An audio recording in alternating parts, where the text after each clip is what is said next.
Shalom sahabat GPIB, kembali kita dalam program Night Call bersama saya Pendeta Ratnalisa Tangkilisan Sambonu, Pendeta Jemaat dari Gideon Kelapa II Depok. Kita akan bersama-sama merenungkan kebenaran firman Tuhan di malam hari ini. Namun sebelumnya, mari kita berdoa. Terima kasih Tuhan atas penyertaan-Mu sepanjang hari ini. Sebelum kami beristirahat, kami mau dikuatkan oleh firman-Mu. Maka Roh Kudus tolong kami untuk mengerti firman-Mu yang akan kami renungkan saat ini. Dan beri kami juga kemampuan untuk melakukannya. Di dalam nama Tuhan Yesus kami berdoa. Amin. Sahabat GPIB, bacaan firman Tuhan di malam hari ini terambil dari surat Roma pasal 12 ayat 11 sampai 12 yang menyatakan, "Janganlah kerajinanmu kendor, biarlah rohmu menyala-nyala dan layanilah Tuhan. Bersukacitalah dalam pengharapan, sabarlah dalam penderitaan, dan bertekunlah dalam doa." Demikianlah pembacaan Alkitab. Terpujilah Kristus. Haleluya. Sahabat GPIB, ayat-ayat yang baru kita baca adalah bagian dari surat Rasul Paulus kepada jemaat di Roma. Jemaat ini hidup di tengah kota yang penuh tekanan. Tekanan dari kekaisaran Romawi, tekanan dari adanya budaya kafir, bahkan dari orang-orang Yahudi yang menolak Kristus.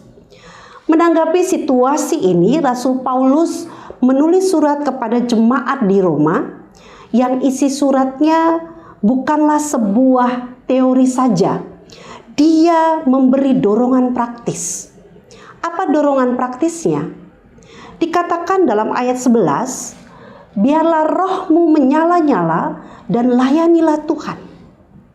Sahabat GPIB, dorongan praktis ini adalah sebuah panggilan kepada jemaat yang saat itu sedang bergumul untuk tidak hidup dalam keletihan rohani. Bahkan arahan ini juga mengarahkan supaya jemaat di Roma tidak hidup dalam keletihan rohani. Tidak menjadi orang Kristen yang suam-suam kuku, sebentar panas dan sebentar dingin. Dan tidak hanya menjadi orang Kristen KTP. Ini adalah ajakan untuk hidup yang berapi-api untuk Tuhan. Meski hidup jadi orang Kristen itu tidak selalu mudah. Lalu apa artinya rohmu menyala-nyala?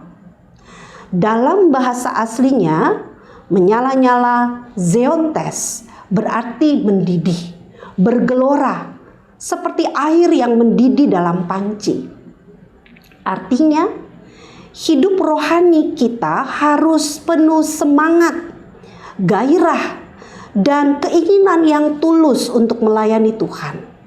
Dan tentunya ini bukan soal emosi sementara. Ini tentang roh yang terus terisi api dari Roh Kudus. Api yang memberi kekuatan untuk bertahan dalam tantangan hidup. Dan api yang mendorong kita tetap hidup benar di tengah dunia yang salah. Lalu pertanyaannya, bagaimana agar roh kita menyala-nyala? Paulus memberi 3 kunci langsung, dan itu ada di ayat 12. Yang pertama, bersukacita dalam pengharapan. Artinya, ingat bahwa hidup ini bukan akhir.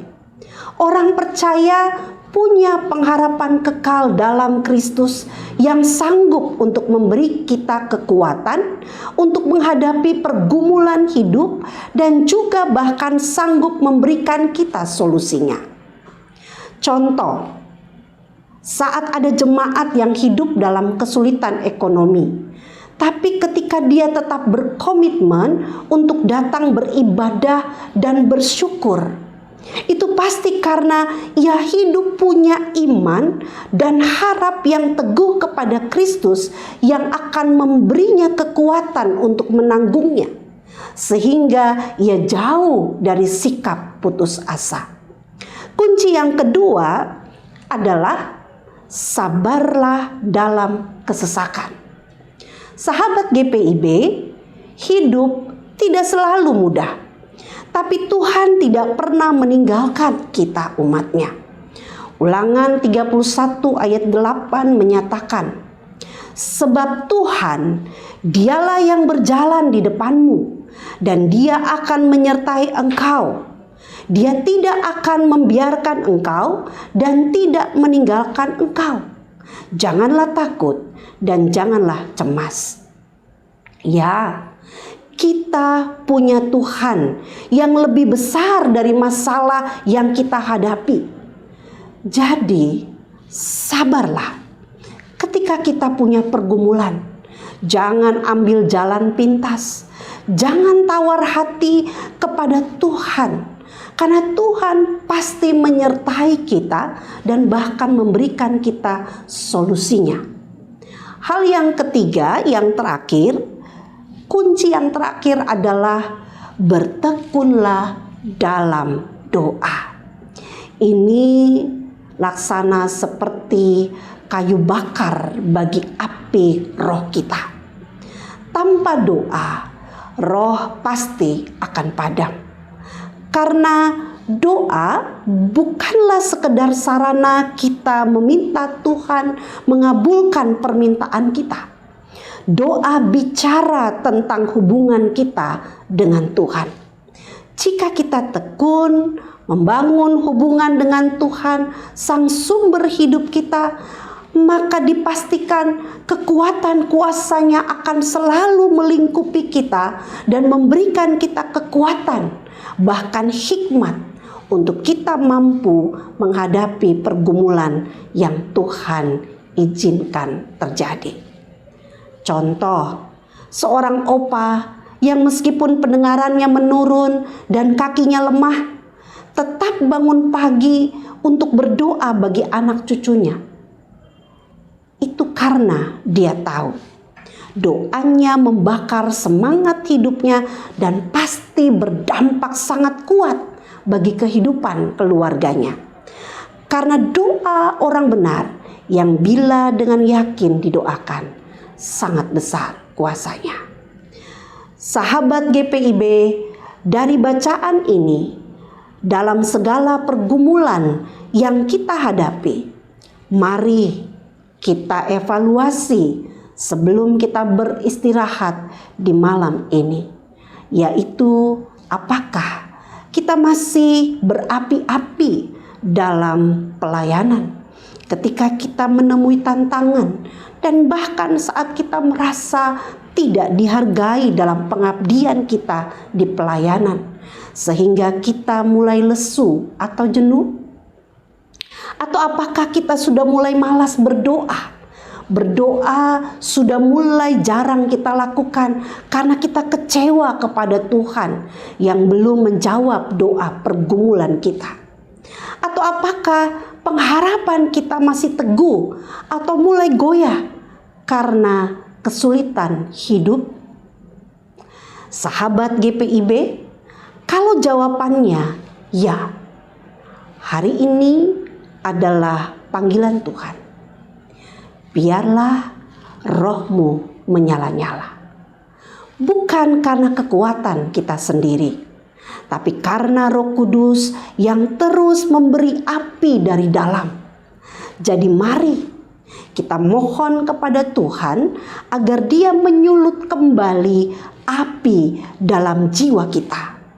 Api kasih, api semangat, dan api pengharapan yang tak padam meski dunia gelap. Jangan padam, jangan menyerah. Tuhan masih bekerja. Biarlah rohmu menyala-nyala. Amin. Sahabat GPIB, mari kita berdoa.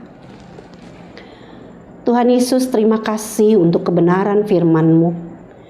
Biarlah ini dapat menjadi landasan dalam kami menjalani hidup, baik suka juga duka kami. kami tetap punya roh yang menyala-nyala. Ampuni kami atas salah dan dosa kami ketika kami masih jauh dari menjalankan kehendak-Mu ya Tuhan. Berikan kami kesempatan dan kemampuan dengan tuntunan Roh Kudus-Mu, agar kami dapat hidup menurut kehendak-Mu. Saat ini kami mau beristirahat. Tuhan, kami mohon jaga kami, jaga keluarga kami, jauhkan dari yang jahat. Biarlah istirahat kami dapat merefresh tenaga, pikiran, dan semangat kami untuk kami dapat menyambut hari yang baru dengan berkat yang baru yang Tuhan pasti sudah sediakan bagi kami. Terima kasih ya Tuhan. Ini kami yang berdoa. Kami pertaruhkan seluruh hidup dan penghidupan kami. Di dalam nama Tuhan Yesus Kristus, kami berdoa dan mengucap syukur. Amin. Sahabat GPIB, demikianlah renungan kita dalam program Night Call di malam hari ini. Kiranya kasih Tuhan senantiasa menyertai kita. Sampai jumpa.